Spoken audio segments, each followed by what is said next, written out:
fasilitator saya yang bernama Ibu Trilita Apriani, SEMAB. Kemudian pengajar praktik saya itu ada Pak Abmuluk, SPD GR, dan saya sendiri calon guru penggerak dari SD Negeri 8 Penukal Utara. Namamu siapa, Bu? Melasari. Nah, ini dikasih. Nah, di sini kita akan mengetahui bagaimana seseorang bisa berubah dari paradigma stimulus dan respon kepada pendekatan teori kontrol. Ini menurut Stephen R. Covey. Di sini dijelaskan bahwa bila kita ingin membuat kemajuan perlahan, sedikit-sedikit, ubahlah sikap atau perilaku Anda. Namun, bila kita ingin memperbaiki cara-cara utama kita, maka kita perlu mengubah kerangka acuan kita. Ubahlah bagaimana Anda melihat dunia, bagaimana Anda berpikir tentang manusia, ubahlah paradigma Anda, skema pemahaman dan penjelasan aspek-aspek tertentu tentang realitas. Jadi kalau kita ingin berubah, otomatis kita harus merubah diri kita dan cara pandang kita terhadap sesuatu. Lanjut. Saya ingin bertanya, tolong dijawab ya ibu-ibu. Apa yang Bapak Ibu pikirkan ketika mendengar kata disiplin? Kebersihan. Datang tepat waktu. Kemudian, kalau menurut Bapak pendidikan kita, yaitu Ki Hajar Dewantara, ia menyatakan bahwa di mana ada kemerdekaan, disitulah harus ada disiplin yang kuat. Sungguh pun disiplin itu bersifat self-disiplin, yaitu kita sendiri yang mewajibkan diri kita dengan sekeras-kerasnya. Tetapi itu sama saja, sebab jikalau kita tidak cakap melakukan self-disiplin itu adalah mendisiplinkan diri. Wajiblah penguasa lain yang mendisiplinkan kita. Misalnya kita males, kitanya yang males, otomatis ada orang lain yang harus mendisiplinkan kita seperti kepala sekolah kita. Tapi kalau kita bisa mendisiplinkan diri kita sendiri, tidak perlu orang lain lagi seperti itu. Nah, peraturan demikian itulah harus di dalam suasana yang merdeka. Suasana yang merdeka ini bukan otoriter ya Bapak Ibu, bukan yang ini enggak seperti itu, tapi dirangkul. Kamu seperti ini sebelumnya, kamu harus berubah menjadi lebih baik. Yuk kita disiplinkan diri bersama-sama. Itu harusnya lebih mengayomi, lebih menjadi manajer daripada menjadi seorang yang penghukum kalau di dalam posisi kontrol guru gitu ya. Kemudian ini Ki Hajar Dewantara dalam bukunya Pemikiran Konsepsi Keteladanan Sikap Merdeka, cetakan kelima pada tahun 2013. Kemudian motivasi perilaku manusia. Menurut dosen dalam bukunya Restructuring School Discipline menyatakan ada 3 motivasi perilaku manusia. Yang pertama, untuk menghindari ketidaknyamanan atau hukuman. Jadi yang pertama ini, daripada saya dimarahin, ya udahlah, saya disiplin. Itu motivasi dari luar berarti. Kemudian yang kedua, untuk mendapatkan imbalan atau penghargaan dari orang lain. Kalau bahasa kita itu biar dilihat orang itu baik. Dia datang pagi terus. Itu motivasi juga dari luar. Tapi yang lebih bagus itu adalah motivasi yang ketiga, yaitu untuk menjadi orang yang mereka inginkan dan menghargai diri sendiri dengan nilai-nilai yang mereka percaya. Itu dari dalam berarti ya. Aku hari ini harus bertanggung jawab karena hari ini aku ada tugas piket misalnya, berarti itu adalah tanggung jawab yang harus dilaksanakan seperti itu. Kemudian ada kebutuhan dasar manusia. Setiap manusia itu tuh ada kebutuhan dasar. Yang pertama itu untuk bertahan hidup. Manusia itu pasti butuh yang namanya bertahan hidup. Dalam bahasa Inggrisnya itu survival. Kemudian manusia butuh kasih sayang dan rasa diterima. Kasih sayang dari orang sekitar, kita diterima oleh orang sekitar, itu namanya love and belonging. Kemudian yang ketiga, kebebasan. Kita manusia itu terkadang tidak mau dikekang. Kita inginnya bebas, tapi masih dalam taraf ada peraturan-peraturan. Yang ketiga, kesenangan.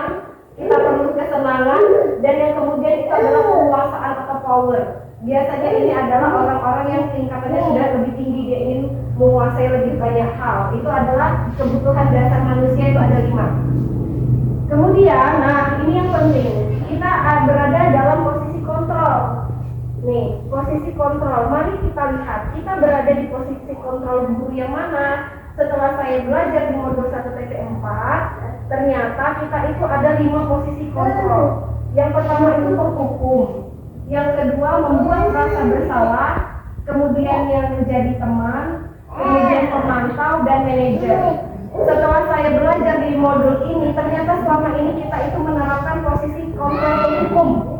Mengapa demikian? Sebab kalau anak berbuat salah, kita langsung kan ya Bapak Ibu, di sini ada kita itu diharapkan untuk menjadi seorang guru yang bersifat manajer, di mana saat mereka itu melakukan kesalahan, kita tidak langsung serta-merta menghukum, tidak langsung serta-merta marah, tapi dikasih pendekatan dulu. Nak, kamu ini kenapa seperti ini?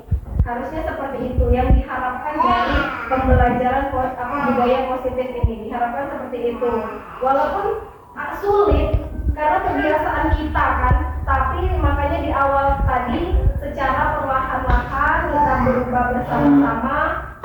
Kalau belum bisa menjadi manajer, setidaknya kita bisa menjadi pemantau yang dimana mereka itu bisa atau mengetahui di mana kesalahannya dan bagaimana solusi agar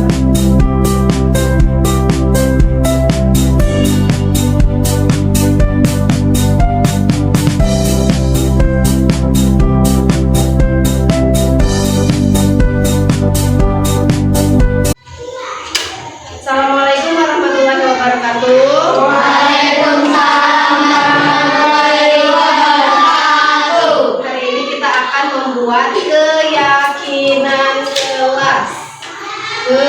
Keyakinan kelas. Kalian tahu apa keyakinan kelas itu? Apa? Ya, ada sesuatu hal di dalam kelas yang kalian tidak boleh melanggarnya. Kalau dilanggar akan mendapatkan konsekuensi. Siapa yang mau memberikan pendapat kira-kira apa keyakinan kelas yang akan kita buat hari ini?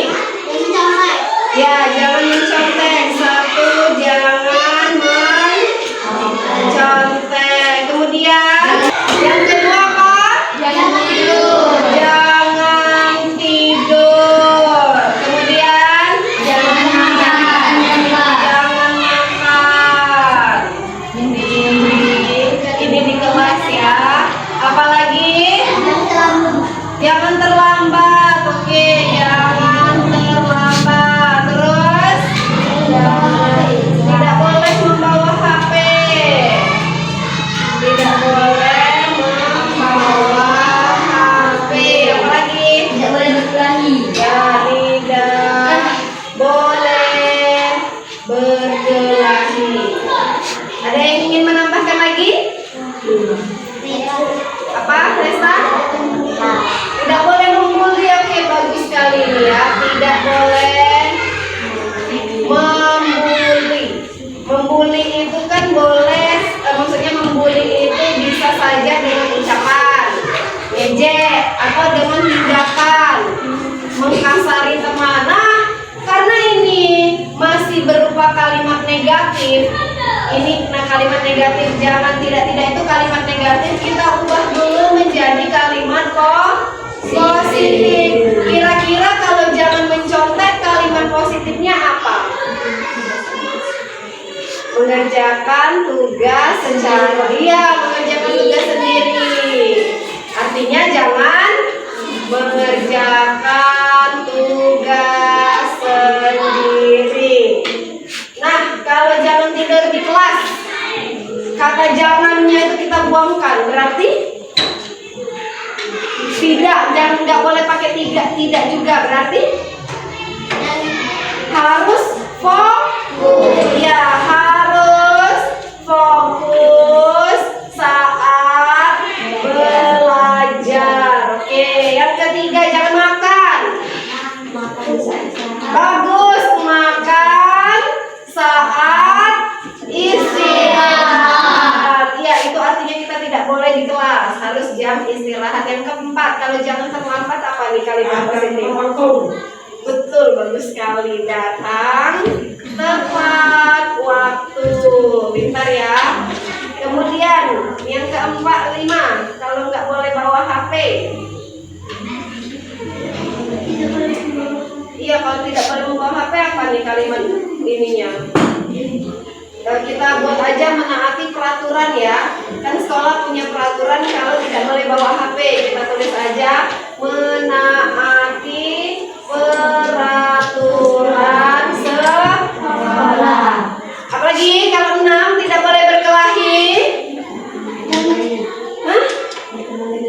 berteman dengan baik. Oke, berteman dengan baik. Nah, itu kalian sudah bisa menawar ya, dari kalimat negatif ke positif. Kalau tidak boleh membuli. Kalau tidak boleh membuli berarti kita harus saling menghargai. Misalnya ada teman kita yang badannya kurus. Jangan mengejek kalau dia itu badannya kurus gitu maksudnya ya. Berarti kita harus menghargai dia. Mungkin dianya memang nggak doyan makan atau memang sudah dari situnya. Apa tadi kata Ibu? Ya, saling menghargai. Oke, bagus. Nah, dari 7 peraturan ini, dari kalimat negatif sudah kita ubah menjadi kalimat positif. Sekarang ada namanya tabel. Tabel T dan tabel Y. Tabel T itu bentuknya seperti ini. Isinya apa? Isinya itu adalah yang nampak. Yang nampak itu berarti yang kelihatan. Kemudian yang satunya yang tidak nampak. Tidak nampak. Kalau jangan mencontek, berarti yang nampaknya itu adalah kita sedang mencontek. Bagus. Dan tidak nampaknya itu berarti Tidak tahu. Kita tidak tahu kalau dia tidak. Ya benar. Ya betul. Tidak contek. Nah, kemudian ada yang ini sampel 1 ya. Kemudian ada yang namanya tabel Y. Tabel Y itu di sini yang di atasnya adalah terlihat, kemudian yang ini terdengar, kemudian ini terlihat, terdengar, kemudian satunya itu yang dilakukan. Jadi nah, kalau kita sudah berpikiran positif, biasanya kita akan mendengar kalimat positif kan? Contohnya apa kalimat positif? Woi, jangan kayak gitu. Nah, berarti itu bukan kalimat positif. Kalimat positifnya seperti apa misalnya? Bisakah kamu bantu aku? Kayak gitu ya. Bisa ya. Tolong bantu saya. Atau misalnya kayak yang ini, berteman dengan baik. Boleh pinjam pena? Itu yang terdengar kan? Boleh pinjam pena. Nggak boleh langsung serobot ambil, nggak tahu itu pena siapa ya, paham kan? Nah, kemudian apa yang terlihat kalau kita ini orang yang baik? Kalau ini tadi kelihatan ya, mengerjakan tugas sendiri. Mengerjakan tugas sendiri. Oke, nah sekarang yang dilakukan apa? Kalau bersih-bersih kelas, menyapu, tidak menghargai. Kemudian apa lagi? Mengerjakan tugas. Nah, yang terakhir itu ada tugas guru. Kira-kira tugas guru apa, Nak? Mengajar. Oke, mengajar. Apa lagi? Mendidik. Kemudian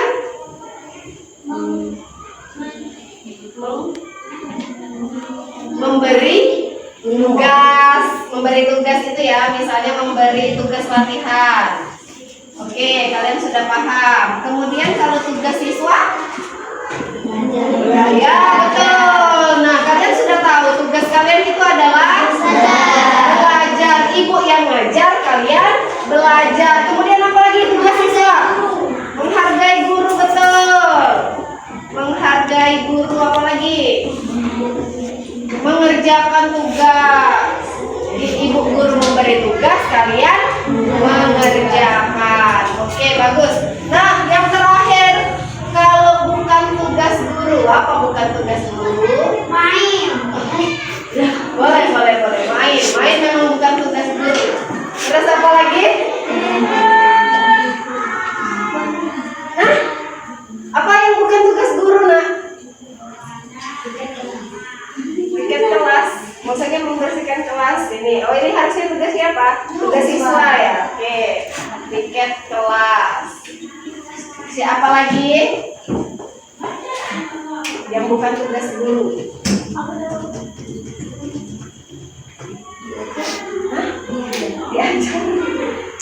Diajar. Diajar oleh siswa ya, kebalikannya ya. Oke ya, cukup ya. Oh iya, satu lagi yang bukan tugas guru itu adalah memerintah maksudnya memerintah sekehendak hati, misalnya kayak Helisa naik atap, nah itu bukan tugas guru ya. Memerintah sesuka hati. Nah kalau yang bukan tugas siswa apa nak? Mengajar. Ya, siswa mengajar. Apalagi? Marah gitu. Oh ya bagus. Itu bukan tugas siswa ya, memarahi teman. Biar orang tuanya saja yang memberitahu atau guru. Memarahi. Oke. Dan sebagainya. Apa kalian paham? Nah, kalau kalian sudah tahu ini adalah apa namanya tuh keyakinan kelas kita, pasti kalau kalian melanggar akan ada yang namanya konsekuensinya akan kita pikirkan bersama-sama. Hari ini kita cukup membuat keyakinan kelas dulu. Apa kalian paham? Terima kasih atas perhatiannya. Wassalamualaikum warahmatullahi wabarakatuh.